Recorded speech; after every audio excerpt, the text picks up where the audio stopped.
Assalamualaikum warahmatullahi wabarakatuh. Perkenalkan, nama saya Jena Sofia dengan NIM 230507601.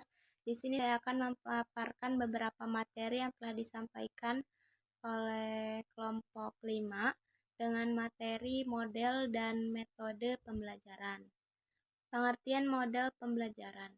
Secara umum, model pembelajaran merupakan istilah yang digunakan untuk menggambarkan penyelenggaraan proses belajar mengajar dari awal sampai akhir. Para ahli meneliti dan menciptakan berbagai macam pendekatan pengajar. Salah satunya dikembangkan oleh para ahli di bidang pembelajaran. Menelaah bagaimana pengaruh tingkah laku mengajar tertentu terhadap hasil belajar siswa. Istilah model pembelajaran dengan dua alasan. Pertama, istilah model pembelajaran memiliki makna yang lebih luas daripada suatu strategi, metode, atau prosedur. Model pembelajaran mencakup suatu pendekatan pembelajaran yang luas dan menyeluruh. Kedua, model dapat berfungsi sebagai sarana komunikasi yang sangat penting. Apakah yang dibicarakan adalah tentang mengajar di kelas atau praktek mengawasi siswa-siswa? Model pembelajaran yang kedua yaitu fungsinya sebagai pedoman mengajar dan para guru dalam melaksanakan pembelajaran. Ciri-ciri model pembelajaran. Istilah model pembelajaran mempunyai makna yang lebih luas daripada strategi, metode, atau prosedur. Yang pertama, ciri-cirinya yaitu rasional teoritik yang logis, disusun oleh para pencipta atau pengembangnya. Yang kedua, landasan pemikiran tentang apa dan bagaimana siswa belajar atau tujuan pembelajaran yang akan dicapai. Yang ketiga, ada tingkah laku mengajar yang diperlukan agar model tersebut dapat dilaksanakan dengan berhasil. Yang keempat, lingkungan belajar yang diperlukan agar tujuan pembelajaran itu dapat tercapai. Selanjutnya yaitu model-model pembelajaran. Yang pertama, student facilitator and explaining, yaitu model pembelajaran yang dipilih guru untuk mendorong siswa dapat aktif dalam proses pembelajaran. Yang kedua ada demonstration, yaitu memperlihatkan sesuatu proses atau cara kerja suatu benda yang berkenaan dengan bahan pelajaran.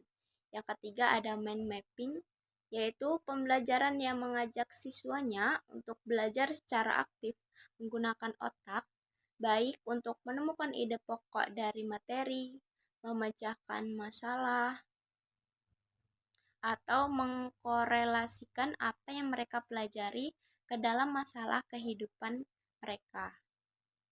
Selanjutnya yaitu cooperative learning, yaitu pembelajaran yang disesuaikan dengan fitrah manusia sebagai makhluk sosial yang sangat ketergantungan dengan orang lain, mempunyai tujuan dan tanggung jawab bersama, pembagian tugas, dan rasa senasib. Selanjutnya yaitu contextual teaching and learning adalah metode dengan cara tanya jawab lisan yang terkait dengan dunia nyata kehidupan siswa, sehingga akan terasa manfaat dari materi yang akan disajikan. Motivasi belajar akan muncul, dunia pikiran siswa menjadi konkret, dan suasana menjadi kondusif, nyaman, dan menyenangkan. Yang terakhir yaitu keliling kelompok, kesempatan untuk memberikan kontribusi mereka dapat mereka dengarkan pandangan dan pemikiran anggota-anggota kelompok lain tersebut. Pengertian metode berasal dari bahasa Yunani yaitu method yang berarti cara atau jalan yang ditempuh. Pengertian metode sendiri yaitu proses atau cara sistematis yang digunakan untuk mencapai tujuan tertentu dengan efisiensi, biasanya dalam urutan langkah-langkah tetap yang teratur. Ada beberapa metode yang bisa dilakukan. Yang pertama yaitu metode ceramah. Metode ceramah adalah salah satu metode pembelajaran yang bersifat konvensional karena guru menyampaikan materi kepada siswa secara lisan. Sejak dahulu hingga sekarang, metode satu ini memang dianggap sebagai yang paling praktis dan ekonomis. Namun, seorang guru harus bisa menggunakan metode ceramah secara menarik agar para siswa tidak cepat bosan. Selanjutnya yaitu metode diskusi.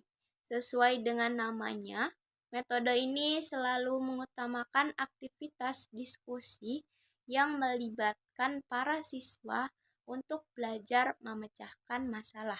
Penerapan metode diskusi biasanya dilakukan dengan membuat kelompok diskusi yang bertugas membahas sebuah masalah. Yang selanjutnya yaitu metode ceramah plus. Metode ini sebetulnya mirip dengan metode ceramah pada umumnya, tetapi untuk metode ceramah plus biasanya disertai metode lainnya saat menyampaikan materi seperti diskusi, tanya jawab, demonstrasi, dan latihan atau feedback antara pengajar dan murid. Mungkin itu saja yang bisa saya sampaikan. Wassalamualaikum warahmatullahi wabarakatuh.